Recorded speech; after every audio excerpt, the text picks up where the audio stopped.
Where do our loyalties lie? So why Ahmadiyya? They're not fanatics, they're sick. To make a better world for everyone. With real stories, There's nothing that I've done differently, I've just been me. real issues, Is it possible to be loyal to two different countries? real views. This is Real Talk Canada. Assalamu alaikum and welcome to Real Talk. You're joining us here on Real Talk Canada in Toronto, Ontario, where we will be discussing the challenges of growing up as a young Muslim woman. With about 1.5 billion Muslims worldwide, comprising about 23% of the world's population, Islam is the fastest growing religion in the world and the second largest. The Muslim community in Canada is almost as old as the nation itself. 4 years after Canada's founding in 1867, the 1871 census found that there were 13 Muslims living here. Today, it's estimated that over 1 million Muslims live in Canada. As with immigrants in general, Muslim immigrants have come to Canada for a variety of reasons. These include higher education, employment, and better opportunities.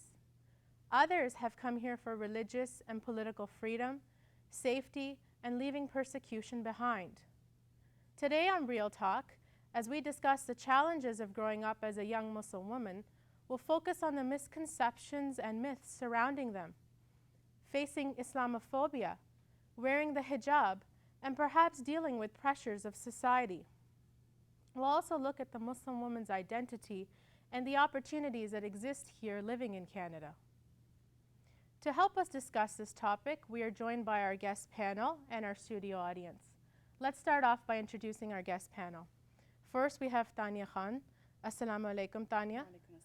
Tanya is a elementary school teacher, and she is a literacy lead. She also accepted Islam Ahmadiyya over 13 years ago, and she was born in Canada. Next, we have Sadia Mehdi. Sadia Mehdi is the National Secretary of Nasirat al-Ahmadiyya Canada, which is the girls' auxiliary from ages 7 to 14. And Sadia immigrated to Canada at a very young age. Welcome, Sadia. Next, we have Maida Ahmed.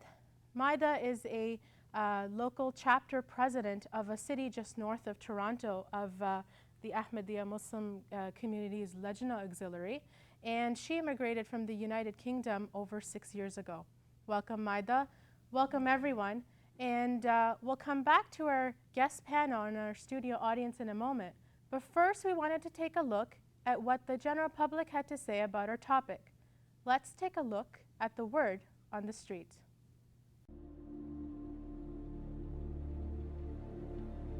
The metaphor, growing pains, is often used to describe the emotional distress arising during adolescence.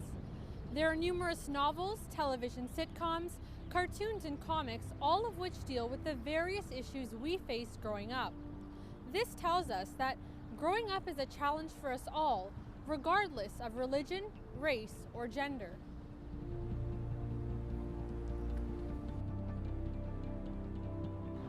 But what, if any, are the additional challenges a Muslim woman faces growing up in Canada? With the number of Muslims in Canada expected to triple over the next 20 years, Islam has and will continue to come under the spotlight.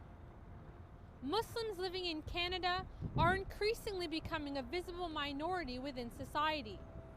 This, however, presents its own challenges.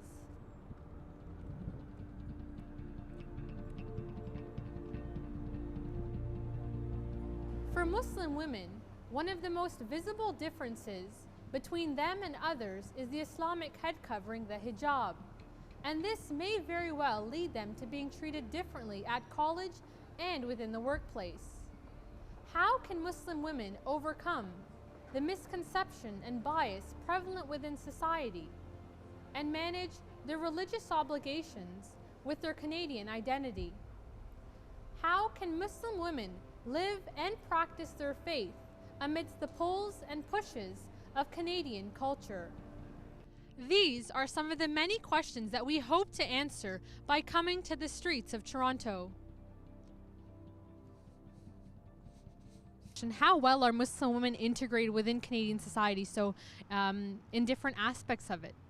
I think, once again, that also runs the gamut, because I could be working with someone or talking to someone and not really know that they're a Muslim woman. If they have a headscarf on, I might make that guess. So I would think, or I would guess, maybe a lot of them would feel excluded. In certain parts of the country, maybe smaller towns where there's not a large Muslim population. Somewhere like Toronto, they might feel a little more, part of the crowd. With respect to immigrants, how do you think immigrants are integrating within Canadian society? From my experience, it seems there's the first generation where the parents are making a lot of sacrifices and probably working at jobs that they wouldn't otherwise be working at if they were in their country of origin. And then the children are working very hard in school because their parents want them to and because they want to do well. And then, I think in a couple of generations, people are succeeding in that way. How do you think Muslim women or Muslims in general have integrated within Canadian society? Could you comment on that? I'm actually from the United States, but from what I've seen, I'd say that Muslim people, don't really face too much discrimination, or they're very accepted in Canadian society. I would say more so than in American society. Well, I'm not sure if this really counts, but I haven't really seen very many Muslim women in the Canadian media, so it's not really portraying very well, I suppose. It would be good if we could have some, as with all women, but for Muslim women specifically, if they could become leaders in their whatever the environment they're in school, or when they're out of school in the workplace, and then hopefully politically as well as role models. I think that would be really good, because we're probably lacking that. So someone like me doesn't know too much about that. How can we continue to develop a tolerant, respectful, and diverse Canadian culture? Oh boy, education's the big one. Muslims need to have, I think, a voice in our news and in our media and on our television and radio, so that we just become more familiar. That was a word on the street to get us thinking about our discussion today. Let's get right into our discussion. Tanya, what sort of myths and misconceptions have you faced as a Muslim woman which have been challenging for you? Well, I think I'd just like to start off by differentiating the two terms, myths and misconception. A myth is something that's not true, something that's not based on any fact or natural explanation. So for example, that women have no rights in Islam. You could consider that a myth. Whereas a misconception is something that is an incorrect attitude or an idea or an opinion that's developed over time, and it could have been based on some actual fact or reality. So for example, when we look at Islam and the difference between men and women with regards to inheritance, because there is a difference, one may say that, well, women are not equal to men because there is a difference between them, which is a misconception. When understood correctly and within the right context, you can understand the overall design and the purpose for that difference between inheritance. So that's just an example. So having that context, I think that in the experiences that I've had over time, a very popular misconception I faced is that all Muslims come from a particular country, speak a particular language, are of a particular culture. And I think that's, well, it is furthest from the truth. Islam is a universal religion, and it, like you mentioned in your introduction, it's the second largest religion in the world, the fastest growing religion in the world. And so when you consider that, there's naturally going to be Muslims from every part of the globe speaking all sorts of languages and from all races. So that's very important to understand, that a Muslim doesn't have a look or a culture or a language. It's a universal religion, and that's one of the purposes of Islam, is that it's applicable to all of humanity. So Sadia, Tanya spoke about some of the misconceptions.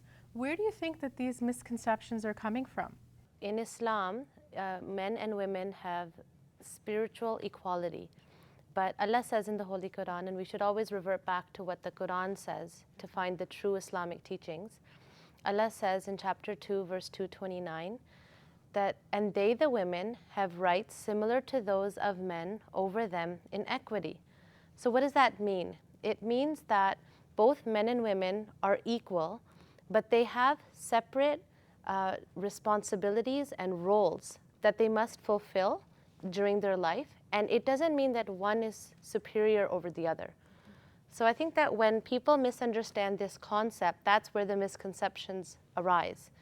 And what we have to understand that in Islam, this system has been put into place to create a harmonious family life.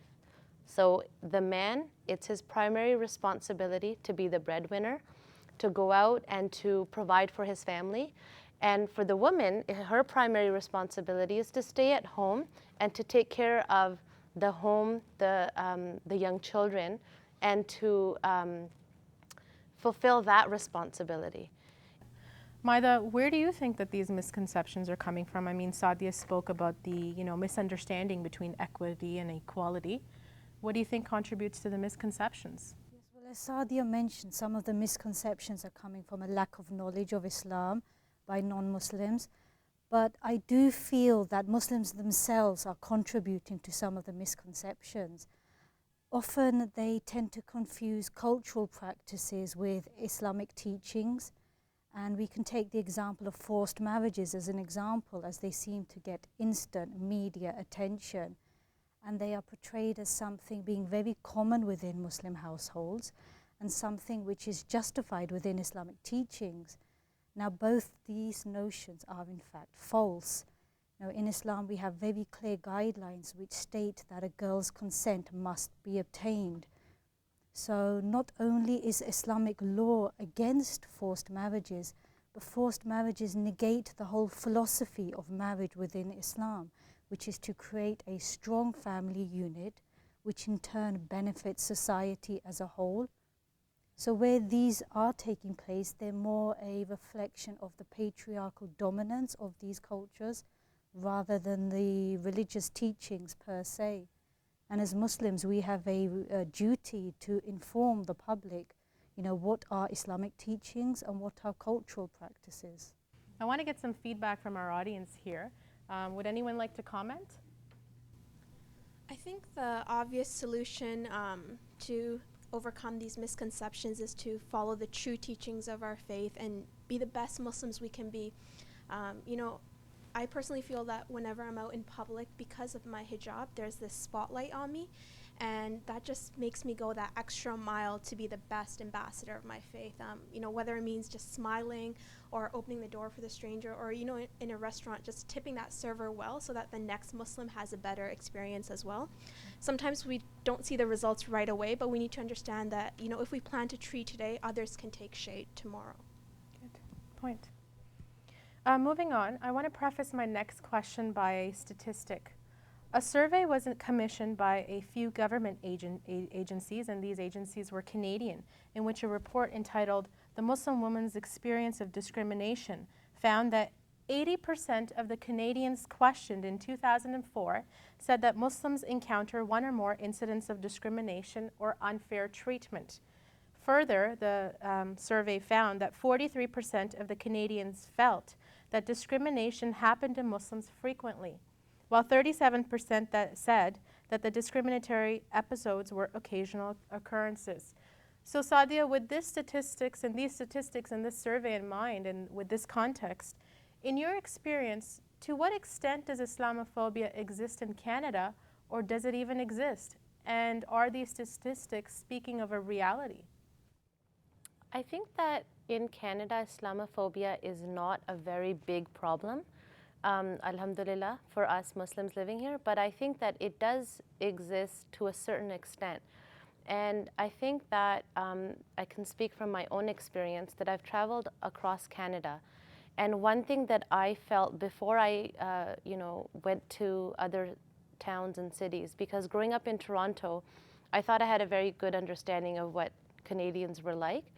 And my perception was that going to smaller rural areas, they would be more surprised and shocked to see a Muslim woman with a hijab or a burqa.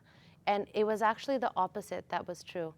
And it's interesting that people in the small towns were very welcoming and friendly and they didn't ask any sort of opposing questions, but maybe just wondered why I dressed differently.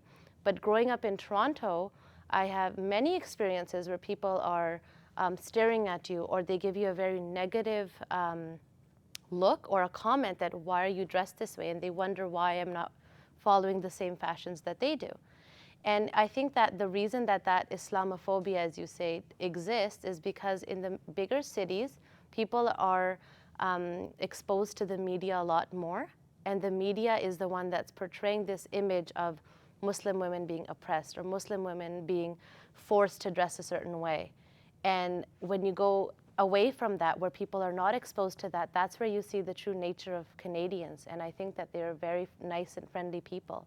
So it's the media, like you said, that's playing a big role in that. Right. And sometimes I think it's also that in urban cities, people don't take the time to get to know each other. And perhaps in the smaller towns that you visited, people are more connected, you know, there's more community.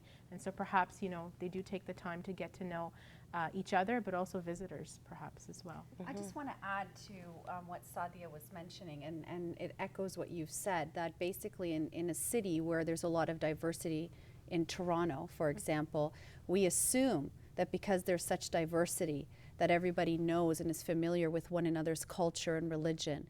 But that doesn't necessarily mean that outside of our cultural or religious communities that there is a lot of interaction and exchange. So, you know, we're very proud as Canadians that there is such diversity. We take pride in that, but that doesn't necessarily translate into knowing our neighbors better or knowing what they believe in, why they do what they do. So I think that's a really important point to consider. So just moving on, in terms of growing up as a young Muslim woman, Sadia, I'm going to come back to you. What sort of societal pressures have you faced that you think you've successfully overcome? And are there any that you're still overcoming? One of the biggest societal pressures is perception. So our perception of others and their perception of us. And sometimes we feel that something is a bigger problem than it actually is. One thing that comes to mind from my own experience is that there were certain places that I would go and I would feel very uncomfortable there, like certain stores or places like that. And I felt that when other people went there, everybody was very nice and friendly, but people wouldn't maybe talk to me that much. So I started to avoid these areas, and I wouldn't look forward to go there, because I thought that maybe because of the way I'm dressed, people are not too happy to see me. And one day I was actually trying to figure out what was going on here, because I thought, well, I have to go certain stores that, you know, living in our area that are close and accessible, I need to go there on a regular basis. So I started to think about it, and I said, okay, well, maybe somebody in the past, like a Muslim woman, had gone in there, and maybe somebody had said hello to her, and she didn't have a very good, you know, level of communication in English, and maybe she wasn't able to speak with them. So these, you know, people had developed this perception that maybe all Muslim women who dress like this can't speak English, for example, right? So what I thought was, okay, well, let's see if I can change this, this behavior pattern. So what I started to do was, okay, when I go there, I'm going to be the first one to greet and to say hello. I'm going to be the one who takes that first step and says, okay, so how are you doing today? And I noticed that dramatically my whole experience was changed just by doing that. And so it was actually my perception that I had to change of them. So it wasn't that they were unfriendly, they maybe thought that I wasn't comfortable in talking with them. So it's very easy to sometimes say that I didn't, you know, get that job because I was, you know, dressed differently, or I was discriminated against, right? But sometimes we have to say, okay, what are the perceptions that we're going into that situation with? And are we acting in our best possible manner? And what's our responsibility in that situation? And many times we can see that it's our perceptions of others that are contributing to that experience. Right. Right, or in that case of the job, you mentioned that, perhaps the person just wasn't qualified. And it wasn't just a reflection of being, discriminated. Right. Tanya, same question for you. What challenges have you faced as a young Muslim woman, and how are you overcoming these challenges, and are there any that you have overcome? I think because I accepted Islam a little over 13 years ago, my experience is a little different and unique. I think that when I had converted, I made a conscious choice to abide by certain spiritual guidelines and commandments. And one of them being the physical, outwardly expression of my faith. And I think for me that was the greatest challenge, because not only did I have to go into my work looking a little differently than normal, but I had to face my family who knew me in one way, and now I am consciously dressing in another way. And I never changed as a human being per se, but just the look of me changed slightly. So that for me was a big challenge. As well, identifying specific situations or family functions which weren't conducive to my new lifestyle, especially with extended family and get-togethers. So I had to be very selective, especially after my children came along. Which were the functions that were not going to hinder or go against certain teachings in Islam? Which would be the functions that would be a learning opportunity for my children? So although I have a wonderful relationship with my family, they have been incredibly supportive. They have developed such a respect for the Jamaat. They're very impressed with how we're organized and how there's so many support systems in terms of training and learning, and they've come to many functions. I still always need to take a second look at what environment am I going into? Is it conducive to my lifestyle? Is it going to promote Islamic values and teachings? So that's very important. I think another challenge is within the working sphere, right? And as a teacher, I've been lucky to be with a board for the last 10 years that has been very accepting of multiculturalism and diversity, and gone out of their way to really be inclusive. Recently I was part of a writing team to think about solutions for religious accommodations for Muslim students. And I thought, what a wonderful place to be, what a wonderful country, what a wonderful board to be in, that they are taking into considerations challenging situations with maybe certain arts or instruments or whatever it is, and thinking about how can we integrate these children with options that aren't going to challenge their faith, that is not going to go against what they believe, because they are important in our school system. And so when I work and I dress the way I dress and I go to work, it has been a very positive experience for me. Do I get a lot of questions? Of course. Do people wonder? Yes. Do I wish that they would ask more questions? Absolutely, because I know those questions are there. I'm not sure that other sectors, other professional sectors, have that same inclusion and that same comfort afforded to their employees. I'm not sure beyond just a prayer room or maybe an extended time to offer prayers. I don't know how much flexibility is given in other professions, but I've been blessed in terms of my work to have that. Okay, good. Just moving on, I wanted to ask, Tanya mentioned the hijab, and so Maida, with that context, how has the hijab helped to decrease societal pressure? I think the main advantage of the hijab and dressing modestly is that it prevents a woman from being judged merely upon her physical looks. And this is something which affects all aspects of a woman's life. And it is something which is so significant within a woman's life that it has even been given its own term by economists. And they've analyzed how a woman's physical looks can in fact help her or hinder her in her career progression. And they speak of how a woman's physical looks will help her gain promotion or earn a higher wage. And not only is this something very discriminatory, but it's also very subjective. And it's these needless pressures and stresses and tensions and the respect for women that Allah the Almighty has commanded women to cover up and to dress modestly, so that they are not judged merely upon their physical looks, but rather their intelligence and their acumen for the job is assessed firstly. Would anyone like to comment from the audience? Basically what she was saying is absolutely correct. It's not just your image, it's also basically your knowledge and your acumen of your position that you're in.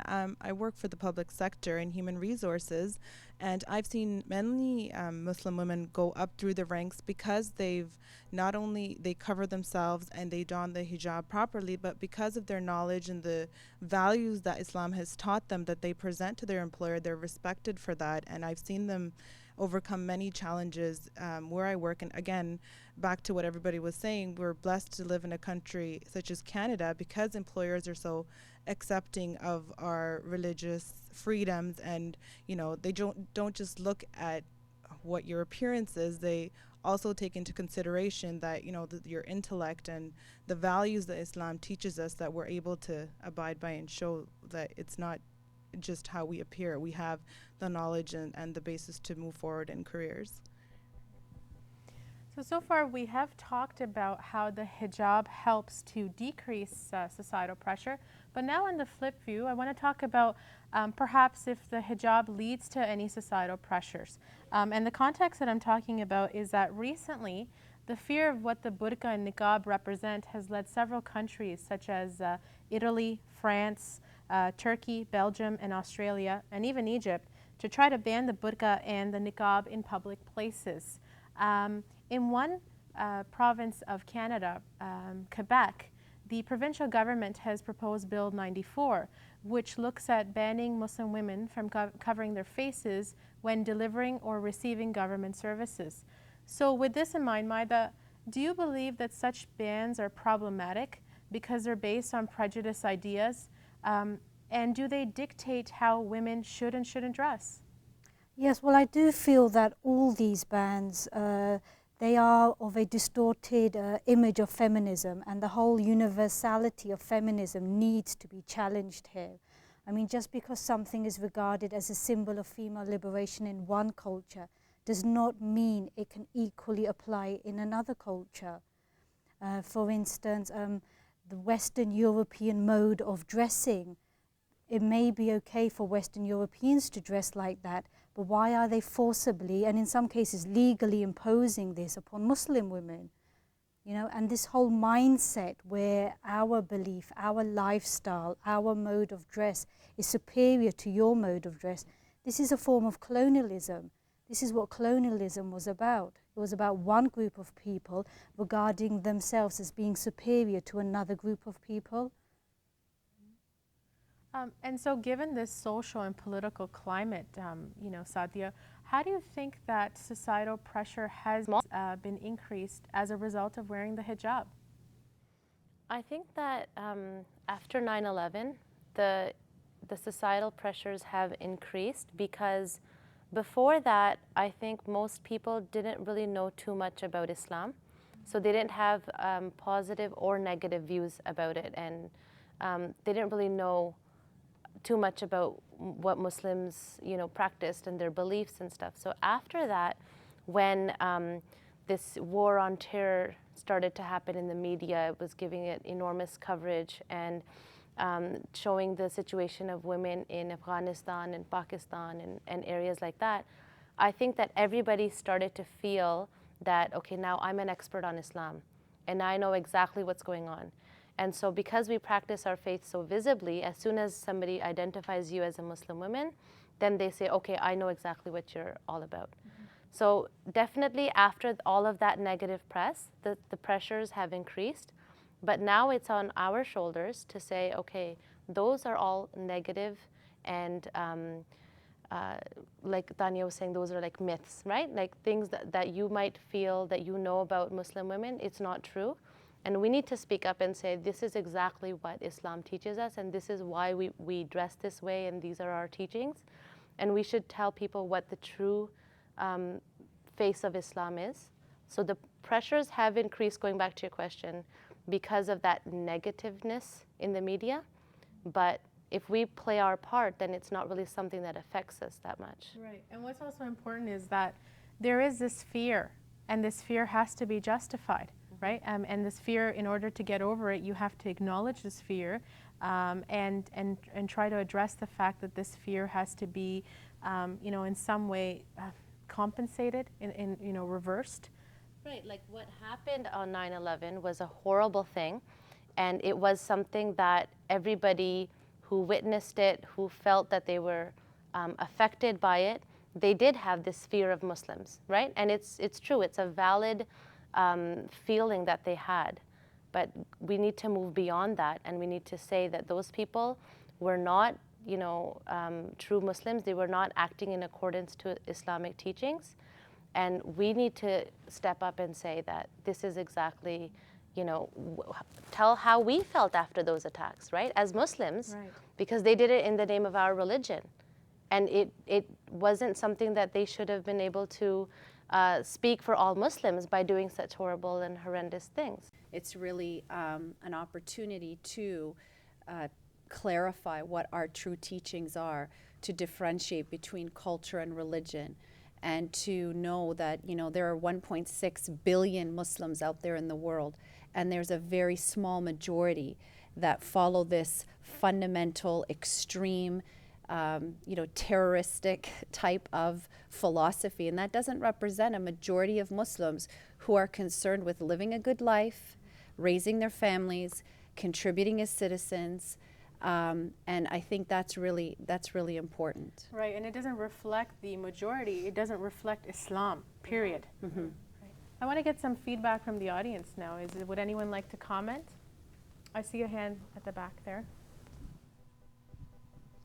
Yes, I'd just like to add that I believe perhaps people's negative perception of Islam is actually justifiable, particularly because there are certain Muslim countries in the world, or you can call them so-called Islamic states, that claim to uphold Islamic rules, but at the same time don't give women very many rights. For example, in Saudi Arabia, women, regardless of what religion they belong to, are forced to cover themselves from top to bottom, and they're not allowed to drive. And additionally, recently, President Karzai of Afghanistan actually asserted that women indeed are second-class citizens. So when people around the world look at this, they automatically assume that this is what Islam teaches and is justifiable. Therefore, I do believe this greatly adds to our responsibility as Ahmadi Muslims, who understand that all these practices are indeed, you know, against and contradictory to the true teachings. So again, it adds to our responsibility to go out and let people know the truth and sort of inform them about what the real teachings are. Good. Okay, well, we've been having a great discussion so far, but it is time to take a break. So stay tuned as we come back to discuss more stories, more issues, and more views, all on Real Talk. Another milestone in the history of MTA. Another sign fulfilling the prophecy revealed to the promised Messiah alayhi salam. I shall cause thy message to reach the corners of the earth.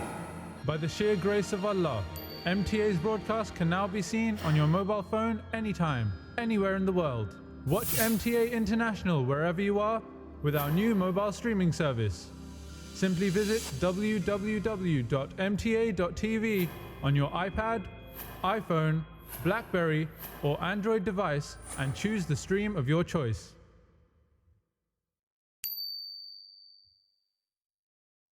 Welcome back to Real Talk Canada. You know, we talked about this briefly, but I want to come back to it. Perhaps, Sadia, if you can talk about, you know, how is the, you know, Ahmadiyya Khilafat an identity for Ahmadi Muslims? I think that Khilafat is our identity because what we try to do, we aim to have all our actions in line with the desires of the Khalifa.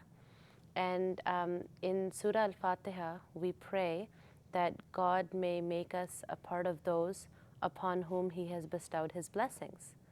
So it is our Ahmadi Muslim belief that those people who will receive Allah's blessings are those who accepted a prophet or accepted the Khilafat afterwards. And we also pray that we are not among those upon whom Allah has shown His displeasure. So what we say is that we have accepted the Messiah of the age, Hazrat Mirza Ghulam Ahmad, peace be upon him, and we follow his Khalifa afterwards. And that is our identity, that in this day and age, we are the only movement that is following this direct linkage with God through his Khalifa, and that makes us different than all other Muslims and all others in the world. So I think that our Khilafat, our link to our Khalifa, is what helps us to go through our life. It gives us our identity. And one thing that comes to mind is, for example, when those Danish newspapers had printed those cartoons depicting the Holy Prophet, peace be upon him, in a very negative way. Thank you. We, as all Muslims, were very enraged that this had happened. But what happened all across the world was that Muslims started rioting, and they started, attacking embassies, and they were responding very violently because they didn't have a unity and they didn't have a unified response.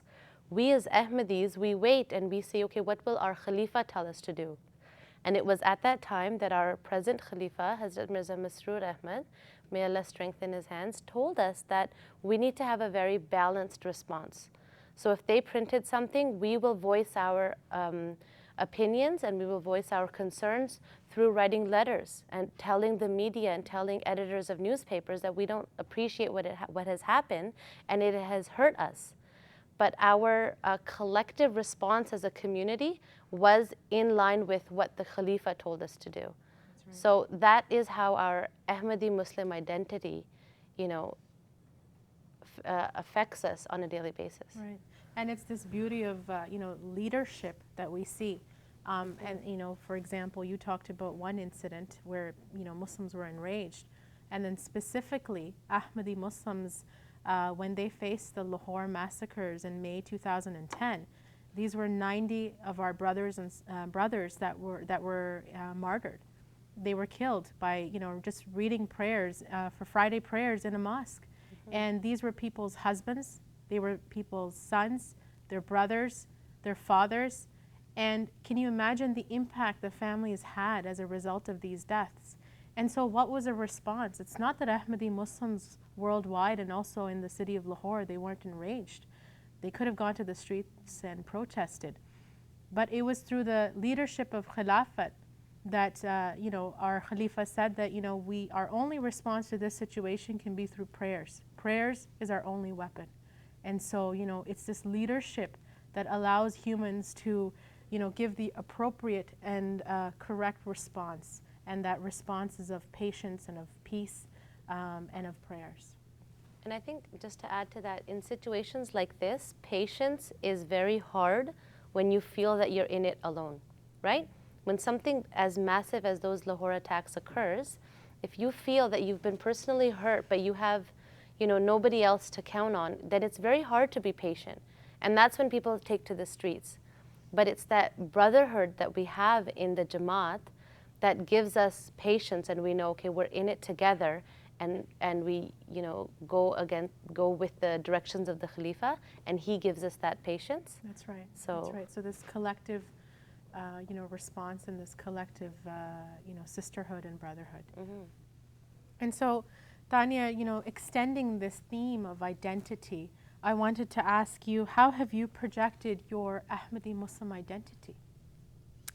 I think first and foremost, it's that physical attire that we've been talking a lot about. I think initially that's the initial impact, the message, and the signal that we give others. And then also it's a way of modeling the attributes and the values of our faith. So really, the way that I project my Ahmadi identity is to be an ambassador of my faith, to not contradict, and to ensure that all of the teachings within my religion, I'm practicing them to the best of my ability, but that I'm also a very positive, respectful citizen and contributor to society in any capacity that I'm serving, whether it be as a mother in the training towards my children, whether it be as a volunteer, whether it be as a working person. So an ambassador of my faith. And I also think that it's fundamental we remember that we have two purposes in life. One is the service to God, and second is the service to our fellow humans, service to humanity. And a big part of that is enlightening people with the teachings, the true teachings of Islam, delivering the message through various outreach efforts, taking the time to be very approachable, but also taking the time to learn of others. And I think that's really important. If we want people to learn about us, we need to learn about them, and we need to also be open, because through all the various outreach, through all of the various activities of interfaith, open houses, all of the programs, you know, one thing always resonates with me, and that is that there are more similarities between the different faith groups that come to visit us than there are differences. And that's when we can appreciate one another's teachings and realize that, you know, you dress like this and I dress like this, but the whole foundation, the whole purpose and philosophy is still the same. You know, you pray like this, I pray like this, but we're still praying to the same God. So as an Ahmadi, I think that we need to remember that we live our faith, and it's a way of life on a day-to-day basis. Yeah. That's right. So I'm going to ask a slightly different question now. Challenges of growing up as a young Muslim woman. Is it really the faith that's challenging, or is it just plain youth that's challenging? Sadia, let's start off with you. I think adolescence is a time that's tricky for anyone. From any faith background. So I think that that's a time when young people are trying to discover who they are, where they're going, try to figure out the path that they want to go on. And I think it's actually that time in one's life that is challenging. So I wouldn't say that it's just challenging if you're growing up as a Muslim or growing up as a Christian. But with that, I think it's important to note that when we're growing up as Ahmadi Muslims in this society, then those challenges that might fall upon others and they might waver on their path, it gets easier for us, right? So from a very young age, when we know and we're being taught, we have religious education and we're being taught what the purpose of our life is, and there's a community you know, sisterhood with Nasirat or even with Lajna, then we feel that we belong. And when we have that sense of belonging, then it helps us to maybe stay away from all those evils in society that usually are a very big problem for other adolescents. And speaking as a parent, I think that parents of you know, young children of all backgrounds find that adolescence is very, very tough on the children, and parents, you know, really work hard to have that really strong link with their kids at this time, so that they don't, you know, maybe start drinking or doing drugs or any of those problems that we see. So I think it's the age that's difficult, and having a strong sense of your own place in this world helps you to get through that. Mm-hmm. So you believe it's the youth as opposed to the faith that is challenging. Mm-hmm. Mada, what about you? Do you think it's the youth or just the faith that's challenging? Well, I do agree with Sadia in that it's a difficult time regardless of your religion, but I do feel that a person of faith has an advantage. Over the past year, I've been working with vulnerable children and young women in my local area. And when you listen to the life stories of people who have made the wrong decisions in their lives, there's one thing that's common on all these stories, in that at some point or another, these people have lost a sense of belonging, and they've lost feeling connected with other humans, whether it's in a family network, or it's in a school system, or it's in a wider societal level. And they've lost a sense of belonging in the world. And a person of faith will never lose this sense of belonging. They will never lose a connection with God the Almighty, regardless of your religion. And this is one thing, this connection which we have with our Creator, is one thing that stays constant within our lives. You know, our family situation changes, our employment situation changes, our housing situation changes, but our connection with God the Almighty never changes. So a person of faith always has this connection, and it will remain constant. And that's where I think the advantage comes from, in that they have a wider purpose to their goal, they have a wider purpose to their life, and they have a more clear and defined goal to their life. And they are able to cope with the trials and tribulations of life. Because trials and tribulations, they're not only a part and parcel of life, but they are also very necessary for us as well. So you cannot get rid of the trials, but you can betterment your coping strategy, which is, I think, what religion does.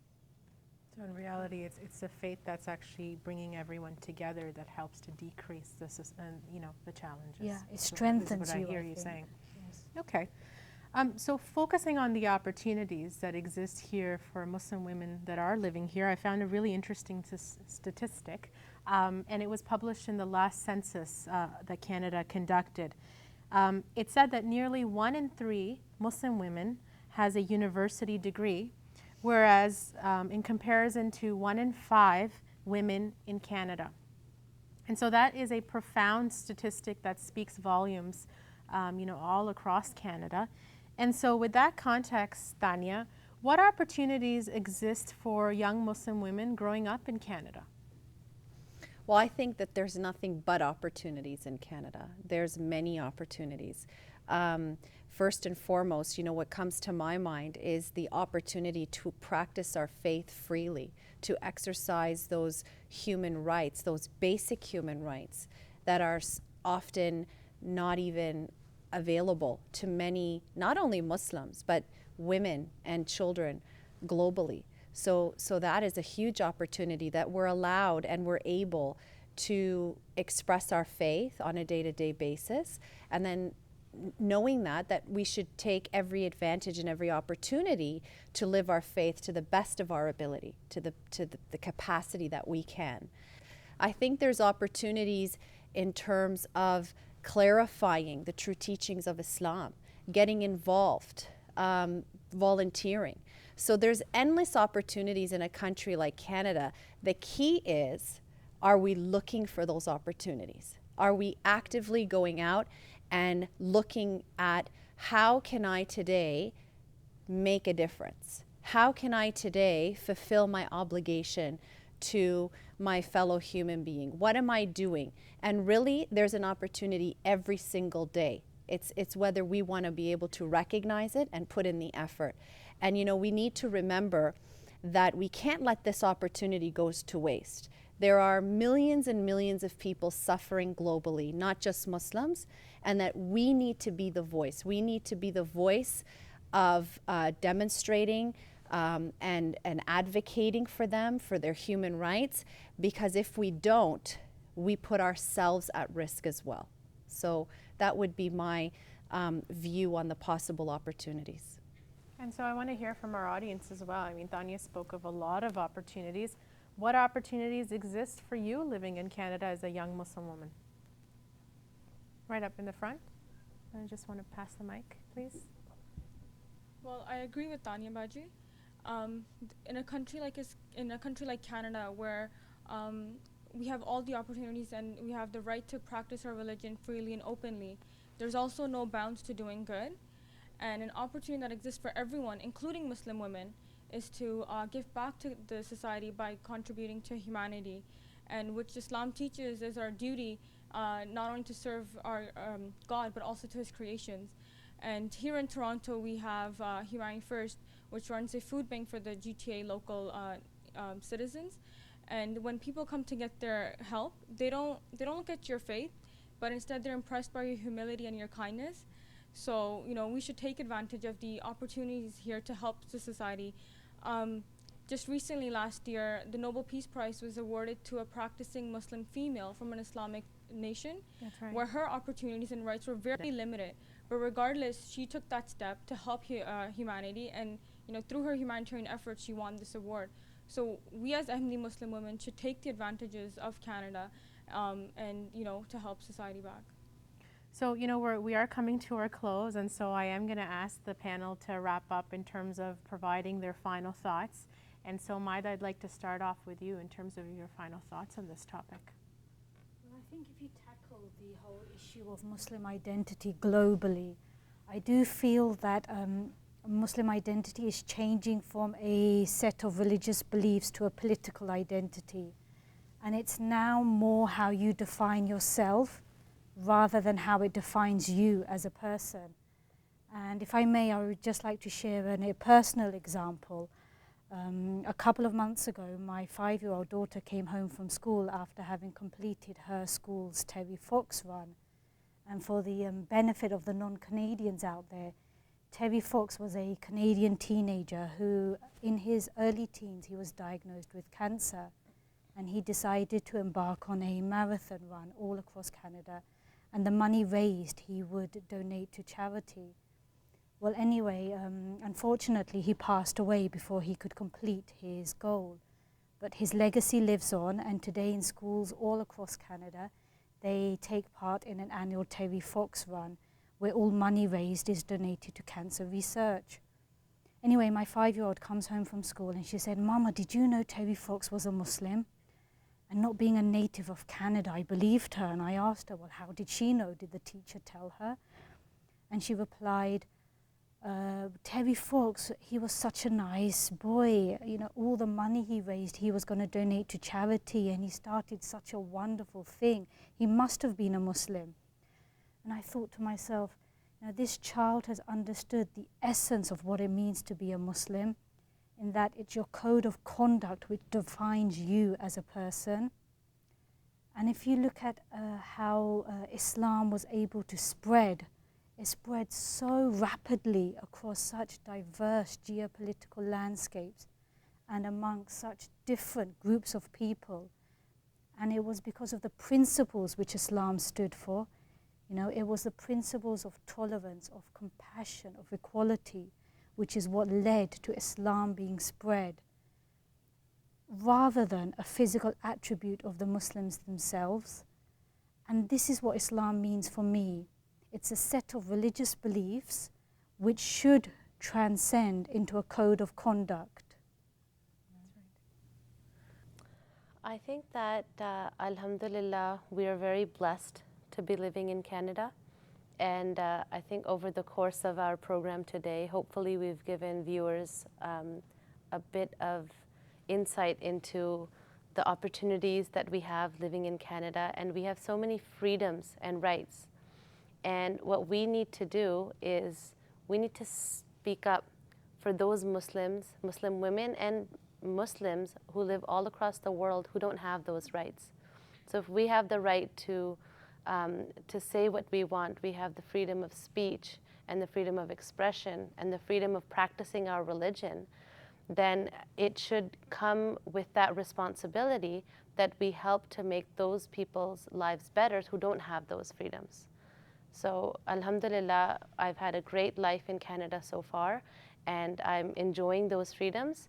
But I think that now, inshallah, I want to focus on helping others and focus on, you know, being that voice for those who don't have those rights all across the world. That's right. So carrying those, you know, rights and responsibilities across the globe. Mm-hmm.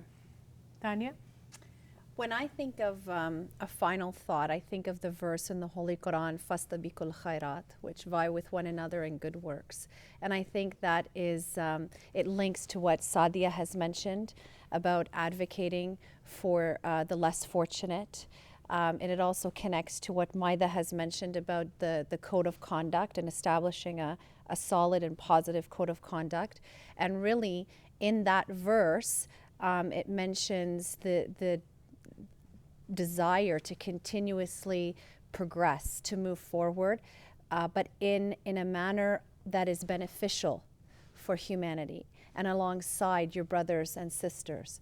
So I think that, back to my point about looking for opportunities, we need to really think about, yes, how blessed we are living in a country, and how that blessing comes with a price, it comes with a burden. And that burden is that we must remember those who are less fortunate, and what are the good acts that we're going to demonstrate in our day-to-day life. And it really starts with our families. What are the good acts? What are the good habits that we're starting and forming in our families and in our larger communities, in our working communities? You know, we can't expect world peace if we don't have it within our families first. And that goes back to your point earlier about setting a solid foundation within a marriage. So I think that promoting goodness within ourselves and within the choices, the words, and our behaviors is very important. So, you know, that was a wrap. You know, the time has actually come to an end, and as we draw to a close, I want to summarize some of the key points that were discussed here today. Since 9/11, images of fanatical terrorists and oppressed Muslim women are often seen in the media and popular culture as the primary markers of the Muslim world. And so it's our duty to demystify and deconstruct these stereotypes and to help citizens develop a better understanding of Islam. We talked about myths and misconceptions as they relate to women and also to the hijab. And we determined that it's false that only immigrant women wear the hijab because they are not able to integrate into the society, and that, you know, perhaps they're backwards or illiterate. In fact, we saw that, you know, Canadian women, Canadian Muslim women, whether they're born in Canada, whether they're converts or that if they're immigrants, actively choose to wear the hijab because they want to express their Muslim identity as a part of their unique Canadian identity. They are active within their communities, they're active within their careers, they're active within their schools, and also within their families and the broader society. We also discussed that although there are some challenges here of growing up as a young Muslim woman in Canada, there are far more opportunities than there are challenges. And so the key is to seize these opportunities. And so that is all the time that we have today. I want to thank our guest panel and our studio audience for all of the thoughtful input that they provided. I also want to thank our viewers at home. Remember, you can also be a part of this discussion by sending us an email on the email address listed below on the screen. And our web address is mta.tv/realtalk. And you can also follow us on Twitter. Thank you again, and assalamu alaikum.